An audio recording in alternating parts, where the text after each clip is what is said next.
Assalamualaikum warahmatullahi wabarakatuh. Perkenalkan, nama saya Niswa Konita dengan nomor NIM 4130024072. Di video kali ini saya akan menjawab 2 pertanyaan dari Pak Afif untuk memenuhi tugas UAS Psikologi Pendidikan. Langsung saja saya akan membacakan soal yang pertama.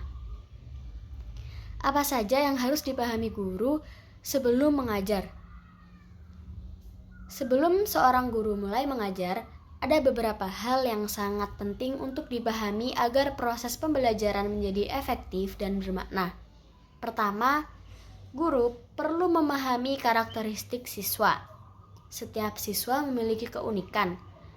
Sebagai guru, kita harus memahami bagaimana perkembangan siswa, baik dari segi kognitif, emosional, maupun sosial.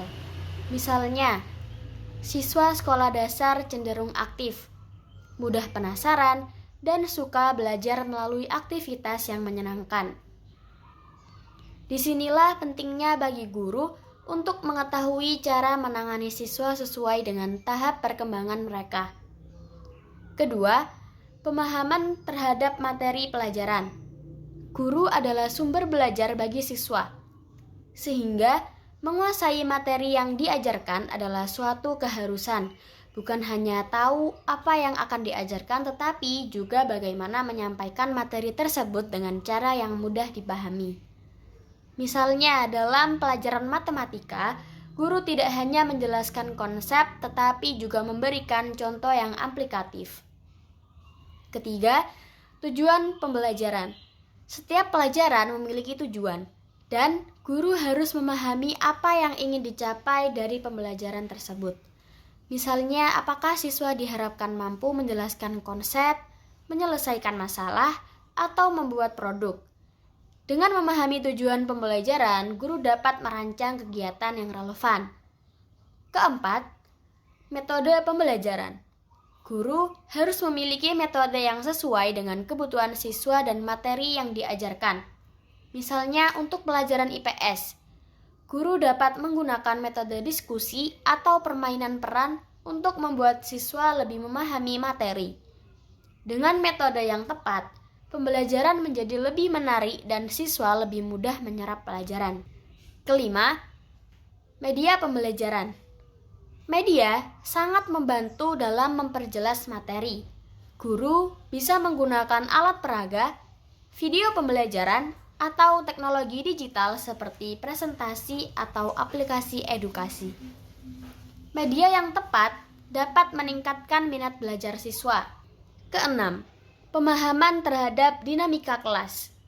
Kondisi kelas sangat memengaruhi keberhasilan pembelajaran. Guru perlu memahami bagaimana hubungan antar siswa, suasana emosional di kelas, hingga hambatan-hambatan yang mungkin terjadi seperti siswa yang kurang percaya diri atau terlalu dominan. Jadi, dengan memahami semua hal ini, guru tidak hanya akan mengajar, tetapi juga menciptakan pengalaman belajar yang bermakna bagi siswa. Lanjut ke pertanyaan yang kedua. Bagaimana cara mendiagnosa kesulitan belajar siswa sekolah dasar? Langkah yang pertama adalah melakukan observasi selama pembelajaran. Guru perlu memperhatikan bagaimana siswa berperilaku di kelas. Misalnya, apakah ada siswa yang sulit mengikuti instruksi, tampak bingung, atau sering melamun. Perilaku ini bisa menjadi tanda bahwa siswa tersebut mengalami kesulitan memahami materi. Kedua, menganalisis hasil belajar siswa. Hasil belajar seperti nilai ulangan, tugas, atau pekerjaan rumah dapat memberikan gambaran tentang kemampuan siswa. Jika nilai seorang siswa rendah secara konsisten di mata pelajaran tertentu, ini bisa menjadi tanda adanya masalah dalam memahami pelajaran tersebut. Ketiga, berkomunikasi langsung dengan siswa. Guru dapat bertanya kepada siswa secara langsung, apakah kamu merasa kesulitan dalam memahami pelajaran ini? Terkadang, siswa akan mengungkapkan masalah mereka, seperti merasa pelajarannya sulit atau tidak menarik. Keempat, berdiskusi dengan orang tua. Orang tua memiliki informasi penting tentang kebiasaan belajar siswa di rumah. Misalnya, apakah siswa mengalami kesulitan fokus saat belajar atau memiliki masalah lain seperti tidak suka membaca. Diskusi ini membantu guru mendapatkan gambaran yang lebih lengkap. Kelima, melakukan tes diagnostik. Tes diagnostik dirancang khusus untuk mengetahui kemampuan dasar siswa, seperti kemampuan membaca, menulis, atau berhitung.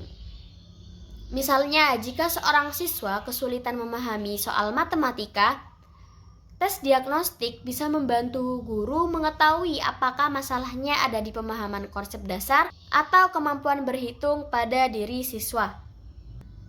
Yang keenam, berkolaborasi dengan guru lain atau konselor. Kadang-kadang, masalah belajar siswa membutuhkan pandangan dari lebih satu pihak. Guru bisa berdiskusi dengan rekan sejawat atau konselor sekolah untuk mencari solusi terbaik. Terakhir, memantau perkembangan siswa secara terus-menerus. Diagnosa kesulitan belajar bukan hanya satu kali, tetapi proses yang berkelanjutan. Guru harus terus memantau apakah pendekatan yang diberikan sudah membantu siswa atau masih perlu menyesuaikan. Dengan langkah-langkah ini, guru dapat membantu siswa mengatasi kesulitan belajar mereka dan memastikan mereka mendapatkan pengalaman belajar yang menyenangkan dan bermakna. Itulah penjelasan mengenai apa yang harus dipahami guru sebelum mengajar dan bagaimana cara mendiagnosa kesulitan belajar siswa. Sekian dari saya. Wassalamualaikum warahmatullahi wabarakatuh.